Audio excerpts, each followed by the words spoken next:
Good morning children.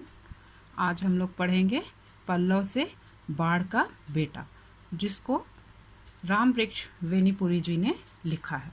Ram वृक्ष बेनीपुरी का जन्म सन 1902 ईस्वी में बिहार के मुजफ्फरपुर जनपद के बेनीपुर नामक गांव में हुआ था, इसलिए इनका टाइटल भी है बेनीपुरी। उनकी प्रारंभिक यानी शुरू की शिक्षा गांव में ही हुई है। आपको पता है कि भारत गांव का देश है, तो अधिकतर लोग गांव में ही रहते हैं, है ना।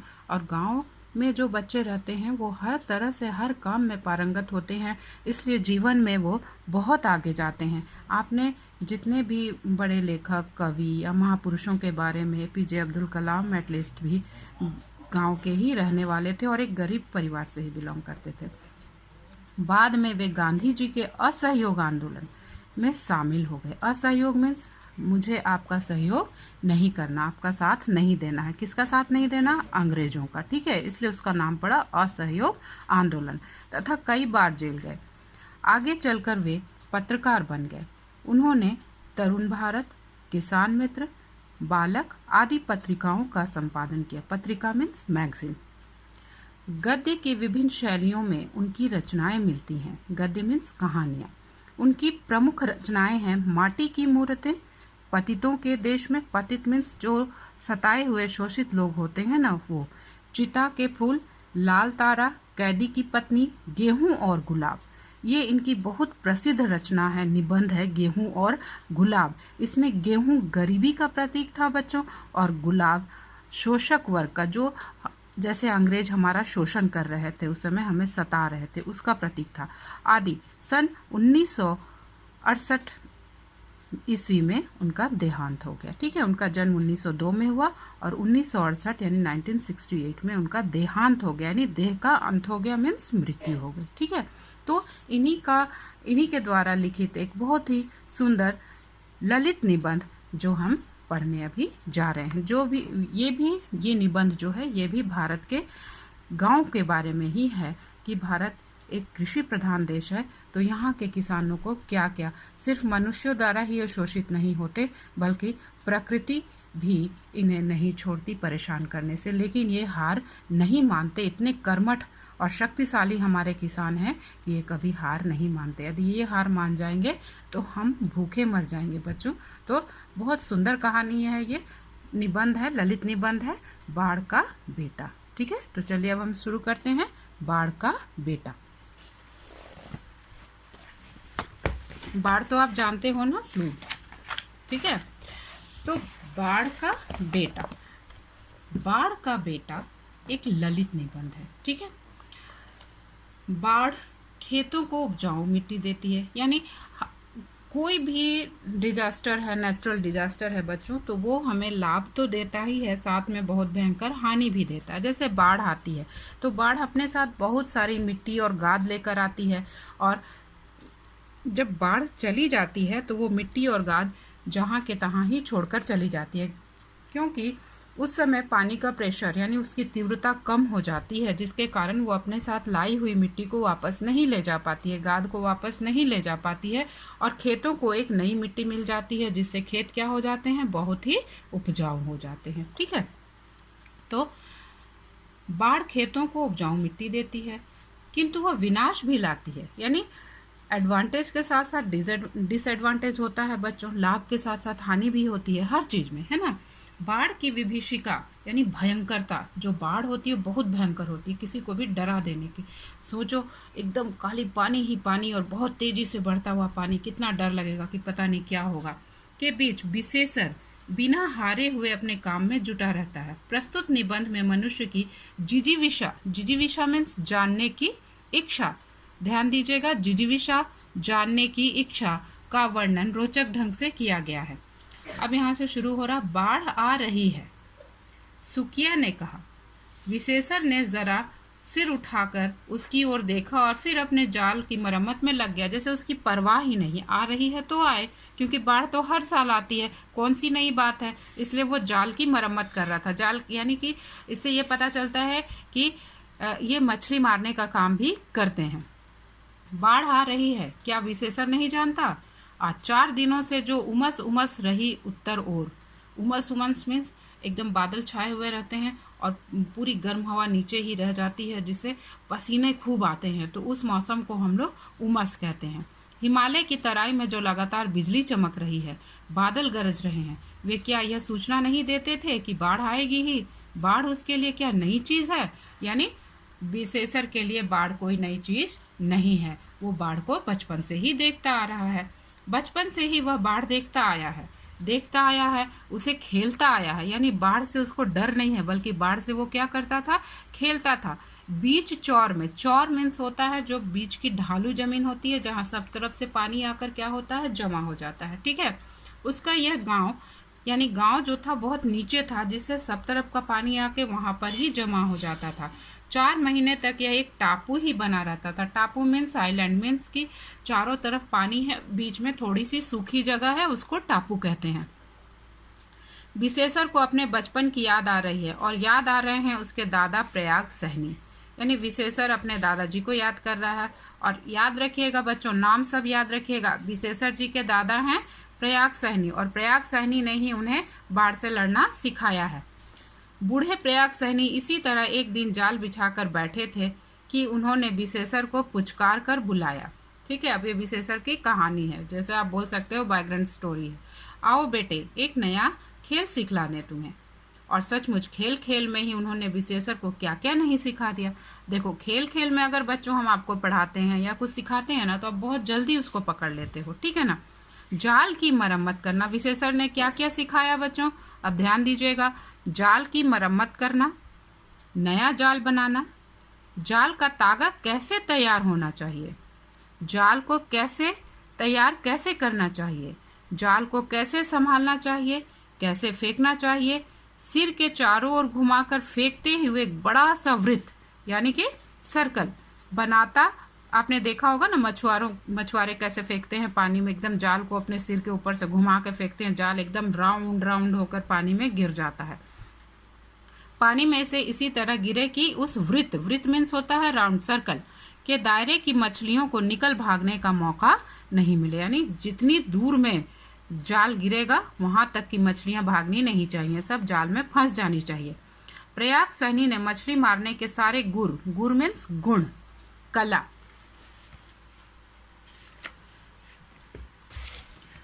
विशेषर को बता दिए। जब बाढ़ अपने ओज पर होती है, वह विशेषर को नाव में बिठाकर चल पड़ते हैं चौर की ओर। दिन में ही नहीं, अंधेरी रात को भी।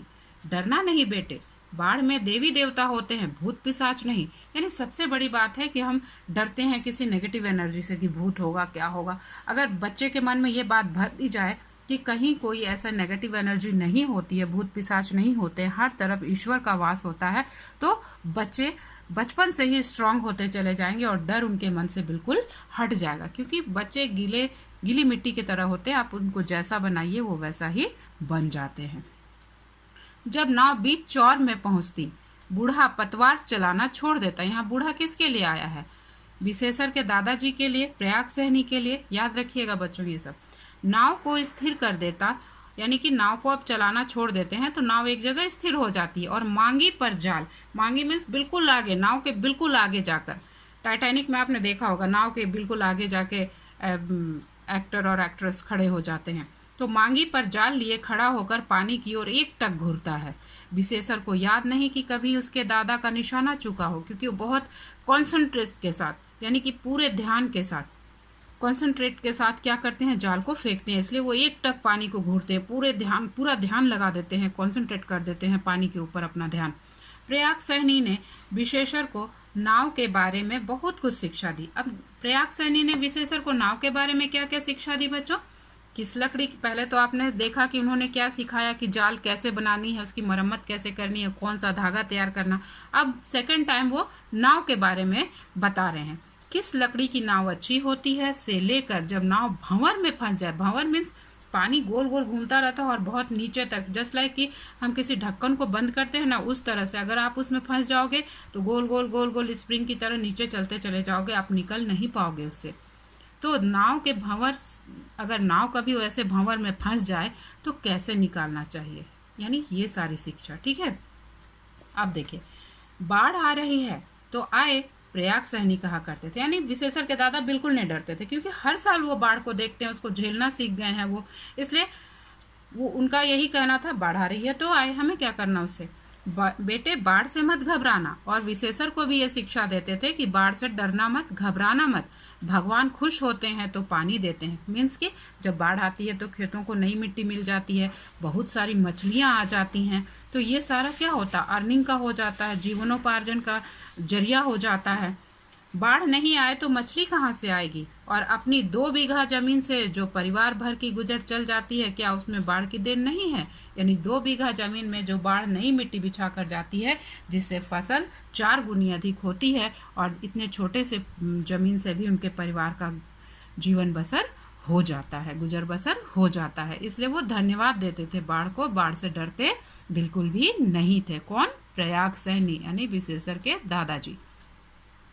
2 बीघा जमीन और परिवार भर की गुजर, विशेषर को कभी अनाज नहीं खरीदना होता। हर साल बाढ़ आती है और कुछ नई कुंवारी मिट्टी मीन्स एकदम नई मिट्टी, बाढ़ के साथ जो मिट्टी आती है उसको वो खेतों पर बिछाकर चली जाती है, खेतों में डाल जाती है। वह नई कुंवारी मिट्टी न्यूनी सी चिकनी, न्यूनी मीन्स मक्खन जैसी सॉफ्ट होती है, एकदम चिकनी, सोने के रंग वाली, यानी कि उसमें अभी खाद नहीं डाला गया, कुछ नहीं, तो वो एकदम पीली होती है, चमकती हुई सी होती है। ज्यों ही उसमें धान रोपिए, देखते ही देखते वह छाती भर बढ़ जाएगा। छाती भर बढ़ जाएगा मीन्स तुरंत वो फसल क्या होती है, ग्रो कर जाती है बहुत जल्दी। मेड़ ऊंची करो, मेड़ मीन्स जो खेत के किनारे बॉर्डर होता है उसको मेड़ कहते हैं। कुदाल मजबूती से पकड़ो, समय पर खेती करो, बाढ़ आती है तो आने दो। लगा जैसे प्रयाग सहनी आज भी विशेषर को उपदेश नहीं आदेश दे रहे हों और सचमुच बाढ़ आ गई। यानी विशेषर को अपने दादाजी की सारी बातें याद आ रही हैं बैठे बैठे, जब वो जाल ठीक कर रहा है और दादाजी को सारी बातें याद आ रही है कि किस तरह बाढ़ आने पर वो उसको उपदेश देते थे। किंतु इस साल की बाढ़ को क्या सिर्फ बाढ़ कहा जा सकता है? लेकिन इस साल जो बाढ़ थी ना बच्चों, वो साधारण बाढ़ नहीं थी, वो बहुत भयंकर थी, बहुत ही डरावनी थी। किस तरह से, आप देखिए, वह बाढ़ नहीं आई, जैसे जंगल का बाघ आ गया। क्या आ गया? जंगल का बाघ, यानी बहुत खतरनाक, उछलता कूदता गरजता तरसता। यानी सिंपल तरीके से पानी आसानी से नहीं भर रहा है, एकदम पूरी विभीषिका के साथ डरावनी रूप में बाढ़ आया था। जैसे उसका जिक्र किससे किया गया है? बाघ से। लोगों ने अलग से देखा, 3 हाथ ऊंची पानी की दीवार जैसे दौड़ती हुई चली आ रही हो, यानी बड़ी बड़ी लहरें उठ रही थी, खेतों को, खड्डों को, मेड़ों को और बांधों को डुबोती, पाटती, तोड़ती। लोग भागे, हलवाहे मीन्स जो हल चला रहे थे ना, हल बैल लेकर भागे। चरवाहे जो गाय भैंस चराते हैं, गाय भेड़ लेकर भागे। जो जहां था सिर पर पैर रखकर भागा। सिर पर पैर रखकर भागना एक मुहावरा है, यानी बहुत जल्दी भागना। गांव पानी में घुस गया, अब घरों में घुस रहा है। पहले सारा गांव टापू लगता था, अब हर घर टापू लग रहा है। नहीं, हर घर ने बहुत खतरनाक बाढ़ था इस बार का, सब कुछ डूब गया, सब कुछ भी नहीं बचा, यहाँ तक कि घरों में भी पानी भर आया।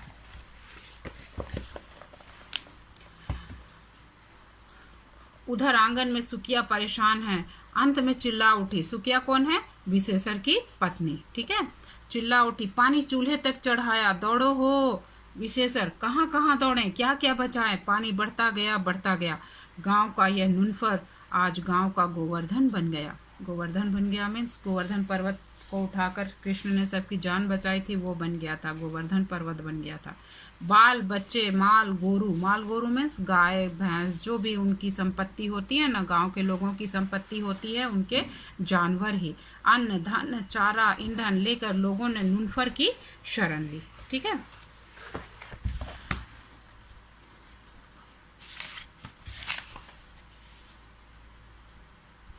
नुनफर मीन्स होता है ऊंची जमीन, ठीक है। नुनफर मीन्स ऊंची जमीन होता है, इसलिए गोवर्धन से नुनफर को किया गया। नुनफर यानी जहाँ गांव की सबसे ऊंची जमीन थी, वहाँ लोग अपना सारा कुछ लेकर भागे। प्रयाग सहनी कहा करते थे, जो बाढ़ जितनी तेजी से आती है उसी तेजी से भागती भी है। लेकिन विशेषर को याद आया अपने दादा की वो बातें भी याद आई कि बाढ़ जितनी तेजी से आती है उतनी तेजी से वो थम भी जाती है, उतर भी जाती है। दूसरे ही दिन से पानी घटने लगा था, तो गांव से निकलते निकलते 7 दिन लग गए, है ना। उफ, इन 7 दिनों में गांव की कैसी दुर्गत हो गई, यानी बुरा हाल हो गया गांव का।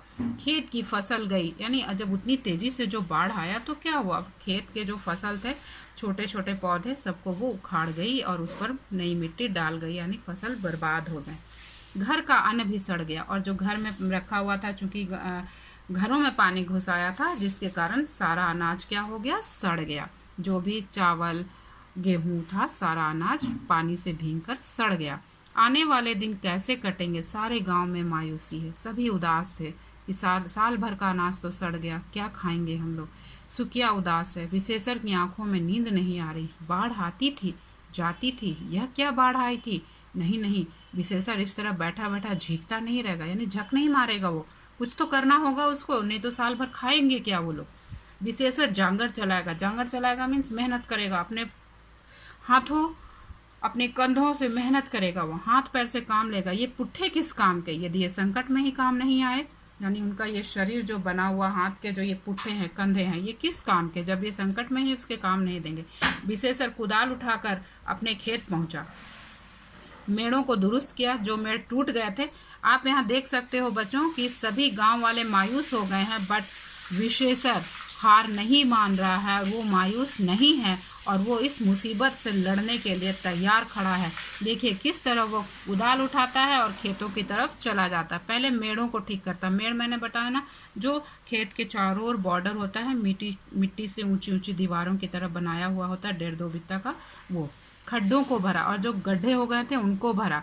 फिर खेतों में फिर धान रोपेगा, जांगर नहीं चलाएगा तो गुजर कैसे होगी।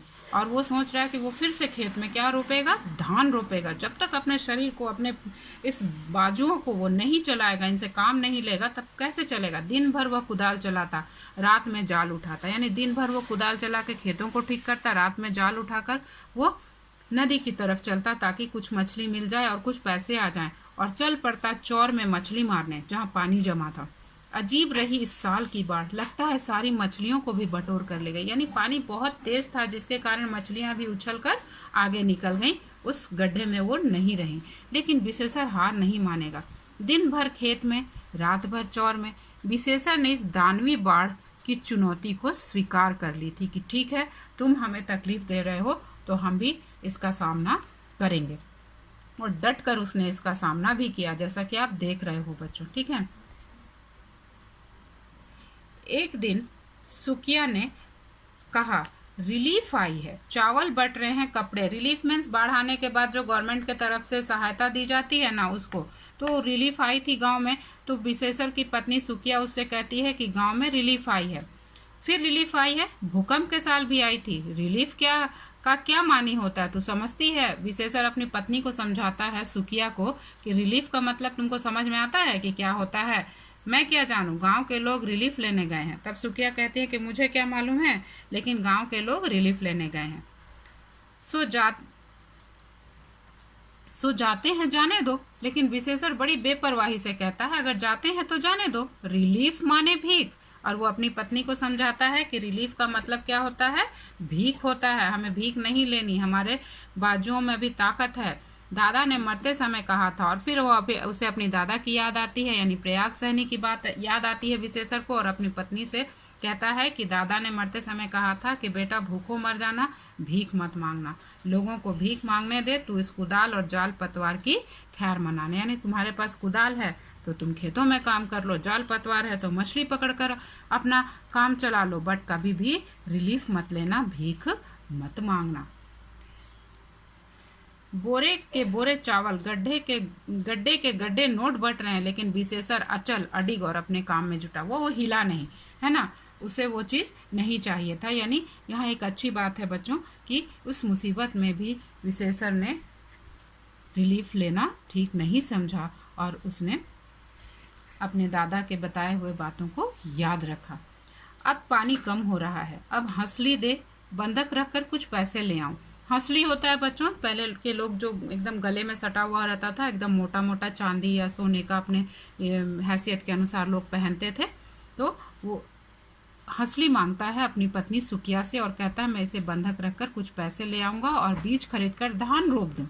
सुकिया कुछ उज्र कर सकती थी। सुकिया इस पर बोल सकती थी कि हाँ मैं नहीं दूंगी, ना नुकुर कर सकती थी, लेकिन उसने ऐसा कुछ नहीं किया। उसने हंसकर हंसुली उतार दी। हंसुली हाथ में रखते ही विशेषर की आंखें छलछला आई, लेकिन विशेषर को यह बिल्कुल अच्छा नहीं लगा कि वो ऐसी स्थिति में आ गया है कि उसे अपनी पत्नी के गहने उतरवाकर गिरवी रखने पड़ रहे हैं। यह पहली बार है जब उसे बीवी का गहना बंधक रखना पड़ रहा है, लेकिन वह तुरंत हंसकर बोला, भगवान मालिक है सुख को रानी, फसल लाएगी और हंसली के सूद में करण फूल भी लाएगी। लेकिन फिर वो संभल जाता है और हंसकर कहता है कि कोई बात नहीं, ये मुसीबत के दिन टल जाएंगे और भगवान चाहेगा, ईश्वर चाहेगा तो इस हंसली के सूद में, है ना, मैं तुमको क्या दूंगा, करण फूल यानी ईयर रिंग्स भी दूंगा। यहाँ से 20 मील पर बीज मिलता है। दूसरे दिन थोड़ी रात रहते विशेषर यहाँ से चला। बच्चों, पहले गांव में व्हीकल्स नहीं हुआ करते थे। लोग बहुत पहले 2 बजे 3 बजे रात को ही उठकर चल देते थे, बहुत दूरी तय करते थे वो पैदल ही, है ना। जल्दी इसलिए निकल जाते थे कि धूप तेज हो जाएगी तो फिर वो चल नहीं पाएंगे। तो उसी तरह विशेषर भी थोड़ी रात रहते ही यानी 2-3 बजे ही निकल गया। आधी रात को गांव पर बीज लाद कर पहुंचा। आज भोर से ही वह खेत में धान रोप रहा और फिर बीज भी वो खरीद लाया अपनी पत्नी के उस गहने हंसुली को गिरवी रखकर। गिरवी रखने से महाजन उसके बदले पैसे देता था और एक टाइम देता था कि इतने समय में तुम पैसे लौटाकर और अपना ये सामान ले जाना। उसकी बगल में सुखिया है। सुखिया यूं तो घर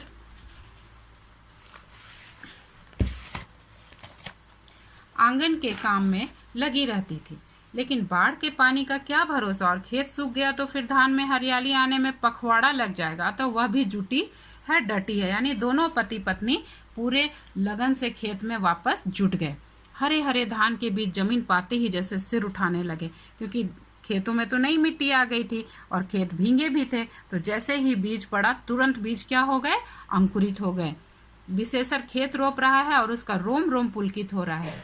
विशेषर इस दृश्य को देखकर बहुत खुश है, क्योंकि उसके धान के पौधे बढ़ने लगे हैं। बाढ़ आती है जाती है, समय पर खेती हो गई तो सारी क्षतिपूर्ति हो जाएगी। यदि अभी भी वो धान रोप देंगे तो तुरंत जितनी पौधा जितना मरा था उनका फिर से वापस 10 दिन लेट ही सही, लेकिन फिर से खेती हो जाएगी और उनकी क्षतिपूर्ति हो जाएगी। किसी से भीख लेनी नहीं पड़ेगी।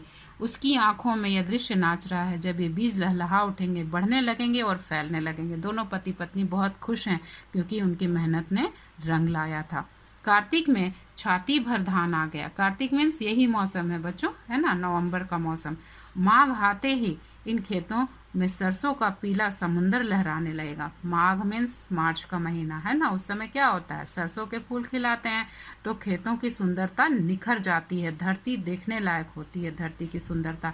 हरे हरे धान के बाद ऐसा लगता है कि धरती का हरा आंचल अब सुनहला सोने जैसा हो गया है, और उसके बाद पीली सरसों, कहना ही क्या। उसी समय आकाश में एक हवाई जहाज जा रहा था। इधर बाढ़ क्या आई, हवाई जहाज की भरमार हुई। नेता जा रहे हैं, अफसर आ रहे हैं, इंजीनियर आ रहे हैं, सभी देखते फिरते इस प्रलय कांड से लोगों को त्राण कैसे मिले, यानी कि उनको छुटकारा कैसे मिले, उनको राहत कैसे मिले। लेकिन जब तक लोग मेहनत नहीं करेंगे, आपने देखा ना, बाढ़ आने के बाद भी सुखिया और विशेषर ने अपनी मेहनत और लगन से फिर से फसल उगा ली, लेकिन उन्होंने किसी की भीख नहीं ली। अगर हर व्यक्ति इस तरह का ही हो जाए तो हमें किसी नेता या अफसर को परेशान करने की आवश्यकता नहीं होगी। सुखिया का ध्यान ऊपर गया। वह बोली, वह हेलीकॉप्टर जा रहा है। विशेषर अपनी उंगलियों से बीजों को छींटते हुए, रोपते हुए, हवा में मत देख, हमारा काम जमीन देखना है, जमीन देखेंगे। वे अपना काम कर रहे हैं, हम अपना काम करें, ठीक है ना। नेता अफसरों का काम है देखना, वो अपना काम कर रहे हैं और हमें अपना काम करना चाहिए। हम उनकी तरफ ध्यान देकर अपना समय बर्बाद क्यों करें, ठीक है। सचमुच उसकी नज़र ऊपर नहीं गई। किसकी नज़र ऊपर नहीं गई, विशेषर की। वह उसी लगन से, तल्लीनता से अपना खेत रोपता रहा और रोपता रहा। तो इस कहानी में एक किसान की कर्मठता को, उसकी शक्ति को दर्शाया गया है कि किसान चाहे तो पत्थर का सीना चीर कर भी फसल उगा सकता है। किस तरह पूरी फसल बर्बाद हो जाने के बाद भी विशेषर हार नहीं मानता है और अपनी, भले उसको अपनी पत्नी के गहने गिरवी रखने पड़ते हैं, लेकिन वो भीख नहीं लेता, रिलीफ नहीं लेता है और फिर से अपने खेतों को लहलहाने में जुट जाता है। तो इसमें जीवन मूल्य क्या है बच्चों, कि कर्मशील व्यक्ति कभी आपदाओं से यानी मुसीबतों को से नहीं घबराता और उनको क्या कर देता है, परास्त कर देता है, हरा देता है ना। यही सीख हमें इस कहानी से मिलती है। Thank you children.